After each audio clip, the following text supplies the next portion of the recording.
This is Gary Vaynerchuk from Wine Library TV, and I know I'm not screaming and going crazy. We're in the more calm down. I'm calling this my like Charlie Rose type segments. Actually, Eisner did a show like this, one-on-one, but we should sit a little differently. But Joel, I'm really happy to have you on. I have some really good questions for you, whereas a lot of the other guests so far have been things that I've been more aware of. I'm very aware of you and your program. Why don't you tell the Vayniacs out there in the Vayner Nation who you are and which winery you're with and what's going on with you a little bit. All right, I'm Joel Clark, and I work at Rodney Vineyards in Healdsburg, California. And we have a very busy hospitality center because we are known. So people coming to California tend to include us in their trip. And so we feel like we have a great opportunity to really talk to them about the appellations and AVAs and the specific benefits of each of them. That's kind of what we do. And so what do you do there? So I'm in charge of the hospitality program. So that includes the online sales, the club business, the tasting room operation. Direct to consumer. All the direct to consumer. All that stuff. All about consumers. And so how many people are rolling through your place a year? We see around 60, 70,000, depending. And we have a concert. It's a nice number. And you do have a concert series. We have a concert series. I hear there's a rumor on the street here that Kenny Loggins is making an appearance. Is that true? Can you confirm that here for us? That is the truth. He will be there June 6th. No, it's June 5th. It's Saturday, June 5th. Got it. And we still have a couple seats left, I think. We do? All right, guys. So, whip out your credit cards. Who's the biggest name you've had at the concert series since you've been there? In your opinion? Michael McDonald was really big. That's a big get. He was big. Kenny Loggins was there a couple of years ago as well. Have you had Cyndi Lauper on? We have not had Cyndi Lauper. It's a pretty small venue. We can only seat about 1,000 people. Oh, got it. Mainly on lawn, some chairs. Yep. But it's nice, on the edge of the vineyard. It's nice on the edge of the vineyard. There's always a nice breeze that comes through. MC Hammer? No. Never? Okay. No. We'll talk to MC. Mostly jazz. Mostly jazz. Mostly jazz. Got it. Yeah. No NWA. No, not that kind of stuff. No.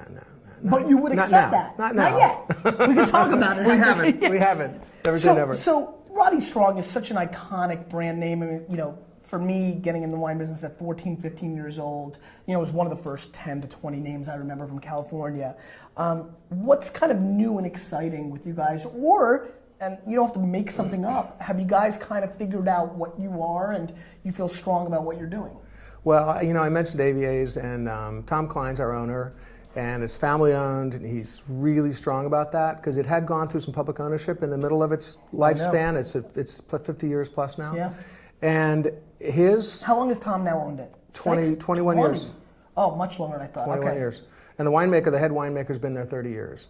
But for him, it's been about identifying the key places in the certain appellations that he loves and pulling the best pieces out of that in terms of the fruit and making like the special Chalk Hill blends. Chard, I remember, was always something that I always thought was one of the most underrated California Chardonnay programs. Right. You guys still doing that? We do. It's delicious, and we make the number varies because it's often one vineyard, so the amount varies from year to year. It's not a huge part of our program, and we also make.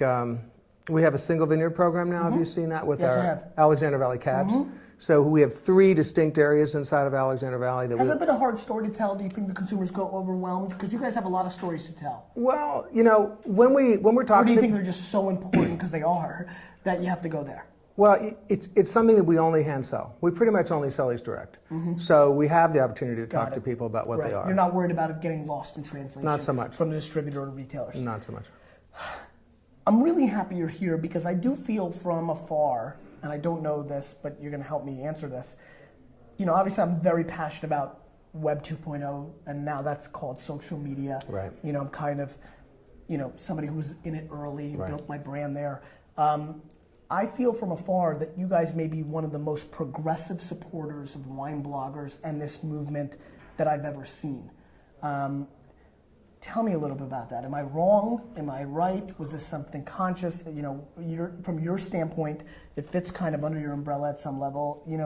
Is my intuition right? Because I think from afar, and again, I've never really talked about this, but you guys have been very smart, early adopting supporters of this space. Well, thanks. It really is nothing more than acknowledging what Wine 2.0 is. Yeah. And what it is it's controlled by not us. Right. So it's acknowledging that. 4x4 platforms that have controlled it for 30 years. Right. Or a certain name. Sure. So by acknowledging that, I mean, we just knew it in our hearts, and we knew some of the bloggers. So we just realized this is a really important space. It's a growing space, if anything. But you guys were there like 3-4 years ago. We've been This there. is not like you guys just jumped on. No. And you guys had the ability. Who internally do you feel saw that? Because it had to be somebody. Because you guys were really aggressive and early. Well, Robert Larson is our media director, and he's also a long-term friend of mine. And so we knew already from our own interactions with Wine 2.0 and with the social media, et cetera. So we already knew it. And so when he came into that position, it was just a couple months before I came into my position. Got it. So inside of our marketing Here came group, this new guard. here came this new, right. And you guys executed. Right, and they and I mean, you guys and are so listened. progressive that you even have recently sent out letters to bloggers asking them to, rightfully so in my opinion from afar again, to, if we're going to send you samples, please follow the FTC guidelines on saying, this was a sample, da-da-da. Though some bloggers have come out and kind of gotten, riffed about that. I thought that was, again, another example of you guys being quite progressive. Well, thanks. I mean, we want to be responsible about it. We don't want anybody to not know what they're expected to do or to have done. Right, whereas unlike when I review it, you guys necessarily haven't sent it to me, I'm just grabbing it off the inventory. Whereas this is specifically like when you guys are sending it directly to a blogger to, if you'd like to review. Are you sending it on spec or are you sending it on request? Or you're picking bloggers that you guys feel like are doing smart things and then reaching out? How are you kind of approaching the blogosphere? I think we did start out by sending to people that we already knew and had a relationship with. And then others have said, oh, no free samples. And some have said, yeah, I'm interested. And that's fair. Yeah. And some have said, oh, well, I am interested. And so then we've sent them some. Got it. So it's just grown a little, I mean, if people are interested in reviewing our wines, we're thrilled to show our wines. Let me ask you another question since I've got you here. One of my big, I'm going to name drop because I like to act cool. I got very lucky and became friendly with Mark Zuckerberg, who's the founder of Facebook. Mark went and did some wine tours, and we kind of talked about that. I set him up with some wine tours. I've set up a lot, these outrageously big social media tycoon, but they're all like 25. Right. I think one of the really fascinating things that I've seen going on, and plus, with Wine Library TV, I got this enormous fan base of 25 and under, and I sent a lot of them to wine tours. I have seen some substantial, from afar, not firsthand actually back in the day, but God, it seems like a million years ago, age profiling in the tasting room. Has this been something that you have addressed with your staff? Because I've desperately been telling some of the people that I knew and friends with, you guys need to rethink the way you're looking at this. You're waiting for the limo with the 57-year-old dude and his 33-year-old second wife to come in because you think he's got cash, and that's what you're going to pay attention to. Meanwhile, this 23-year-old coming in with 4 friends, and you think they're going to get drunk for free, they're all going to tweet and Facebook, and they're going to be the real storytellers of your brand. You need to rethink the way you're profiling these people. Is this something that's become a bigger conversation in your home in the last 36 months?